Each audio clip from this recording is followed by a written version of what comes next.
Hoje eu quero estar bem pertinho aqui de você aqui para ter um papo de irmãos. Até quando você, meu irmão, minha irmã, que se diz cristão, vai viver a vida que tem vivido? Essa pergunta eu me faço todo dia também. Até quando nós, que nos dizemos sal da terra e luz do mundo, vamos viver uma vida insípida? Como a Bíblia mesmo nos diz que quando o sal se torna insípido, ele só serve para ser pisado e desprezado pelas pessoas.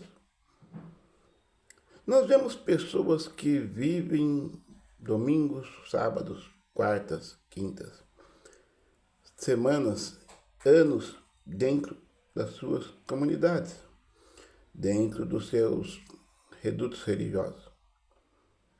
E a vida dessas pessoas, infelizmente, não refletem o Deus que elas dizem servir.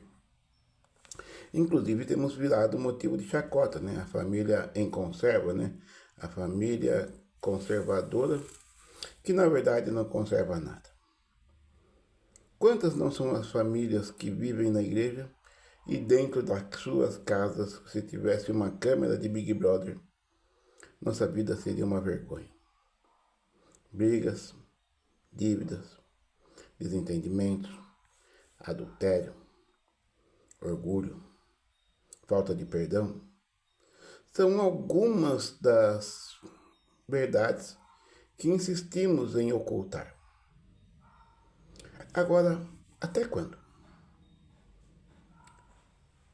Até quando nós vamos brincar de ser representantes de um reino que nós, infelizmente, não representamos?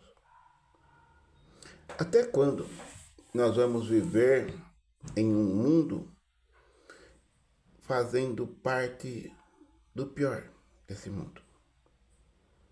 Vamos na igreja e ouvimos palavras de salvação, palavras de cura, palavras de libertação. Mas será que realmente acreditamos no que dizemos que acreditamos? Usamos o nome de Deus para tudo. Na hora de fazer a comida, na hora de repreender um filho, na hora de quando vemos alguma coisa que nós moralmente não concordamos. Mas será que vivemos realmente pelos frutos desse nome? Porque a Bíblia fala sobre os frutos da carne e as obras do Espírito, ou vice-versa, não lembro direito. E os frutos do Espírito são paz, mansidão, domínio próprio, alegria, benignidade, caridade. Frutos que, infelizmente, muitos de nós não temos oferecido para as pessoas mais próximas que nós temos. E é exatamente por isso que vemos tantos jovens e tantas jovens que não querem seguir o caminho de seus pais e frequentar as mesmas comunidades religiosas.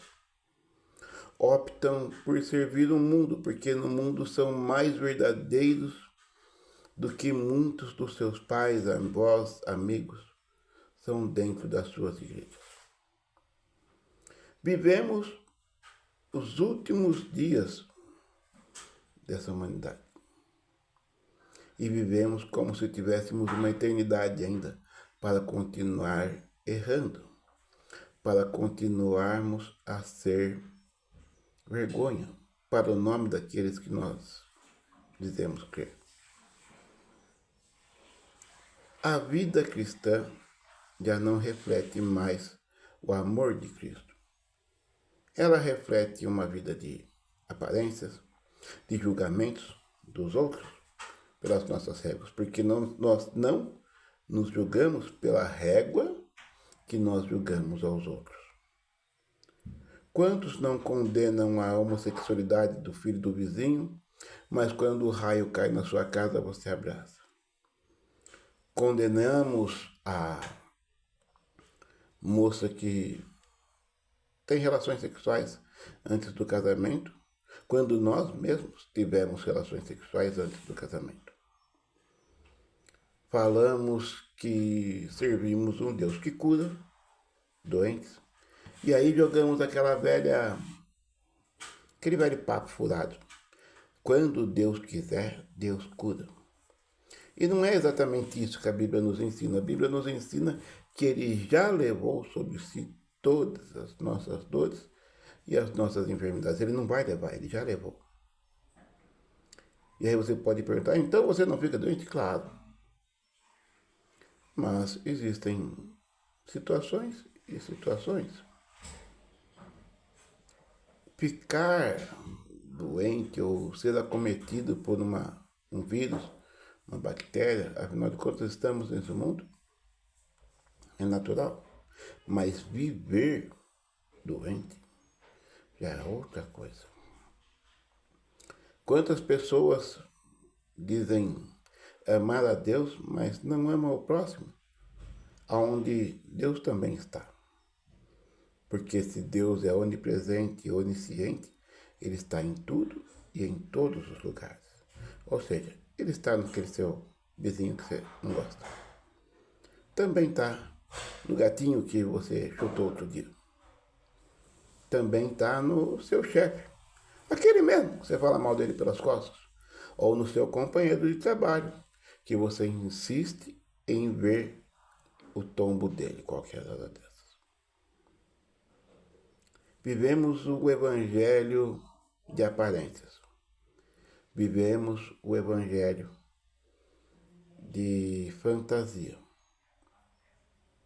Está na hora de nós acordarmos para vivermos aquilo que realmente dizemos viver.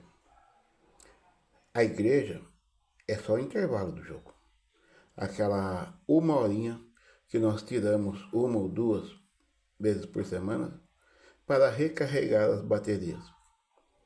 Mas o verdadeiro cristianismo é vivido nas outras tantas horas que nós temos. Inclusive naquele sonhozinho. Você sabe, né? A gente se vê nos próximos vídeos. Por enquanto, para esse domingo, pense nisso. A hora que você estiver sentado no banco do intervalo do jogo.